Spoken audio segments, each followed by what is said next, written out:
मैं शशि ग्रोवर मेरी वाइफ का नाम है, जिनको ब्रेस्ट कैंसर डिटेक्ट हुआ था। उसके लिए हम लोगों ने जो ट्रीटमेंट शुरू किया, तो जो उसके नोट्स थे वो पूरे पूरे निकाले गए। उनका बायोप्सी होने के बाद में मालूम पड़ा कि उसके अंदर जो है कैंसरस है, HER2 उसका बताया गया। देन उसके पश्चात कीमो के ऊपर डॉक्टर ने इनसे बोला गया, और हमने जब पहला कीमो कराया, पहला कीमो कराने के बाद में इनकी कंडीशन इतनी खराब हो गई कि उठना बैठना भी मुश्किल हो गया, और खाने में बिल्कुल बंद हो गया, ना बात कर पा रहे हैं, बहुत इम्यूनिटी लेवल लो हो गया। होमोग्लोबिन जो इनका 12 के आसपास रहता था, डाउन होकर के 8 पे आ गया। That was in the first chemo itself. उसके बाद ये हुआ कि भाई whether to continue with the chemo और नॉट। तो हम लोगों ने धीरे धीरे सोचा साथ में ऑल्टरनेटिव भी देखें, और नेट के थ्रू जो है आप लोगों से कांटेक्ट हुआ, और उस कांटेक्ट के बाद में जो आपके जो वीडियो देखे, आपके साथ जो डिस्कशन हुआ, उस डिस्कशन के पश्चात एक डिसीजन लिया कि भाई we will not go in for chemo and we will go in for this treatment, because अभी उम्र भी 74 हो चुकी है। जो होगा आगे देखा जाएगा। With that approach we decided to go in for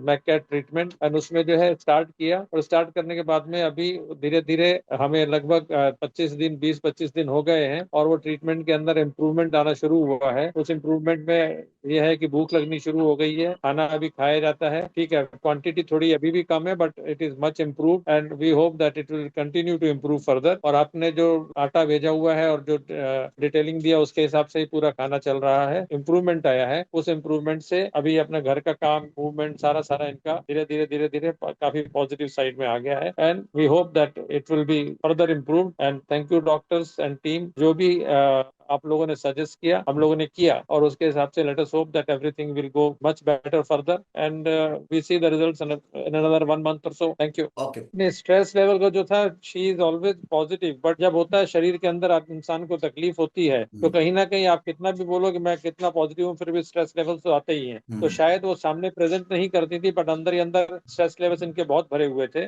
और वो एक बार थोड़ा सा हम लोगों ने आपस में बैठ करके भी डिस्कशन किया, थोड़ा ध्यान प्राणायाम के ऊपर भी जोर दिया, उन चीजों से जो है स्ट्रेस लेवल को अंदर से कम किया। ये सोच लिया कि अभी जीवन जो है वो आगे अपने को पॉजिटिव थॉट रखने हैं। जो होगा वो आगे होगा, अच्छा ही होगा।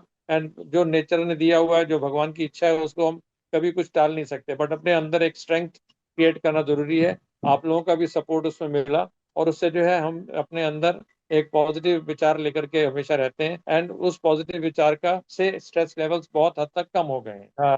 डॉक्टर राहुल का जो नेचर है, that is very much positive. आने वाले कैंसर पेशेंट को मैं यही कहूंगा कि देखिए, first of all I do not know medically क्या चीज सही है, क्या चीज गलत है। हियर से एक सुनना, और अपने अंदर मतलब और मतलब कि आपको किसी न किसी के ऊपर विश्वास करके काम करना पड़ेगा। आप जो है, अगर मेडिकली हम अगर इतने एक्सपर्ट होते थे, तो हमें किसी की जरूरत नहीं होता, हम अपने आप करते थे। बट हम मेडिकली जीरो हैं, तो इसके लिए हमें जब किसी ने बताया प्रॉब्लम है, तो we should sit down, analyse everything. And आज की तारीख में इतनी ज्यादा इंफॉर्मेशन मार्केट में अवेलेबल है, उस इंफॉर्मेशन को यूज करके कंफ्यूज ना होकर के, उसको यूज करके सही डायरेक्शन में जाना सही है। एंड आई वुड से कि जो आपका ट्रीटमेंट है, जो आपका मेथोडोलॉजी आपने दिया है, ग्लूकोज ब्लॉकर का जो आपने है, दैट इज वेरी इंपॉर्टेंट।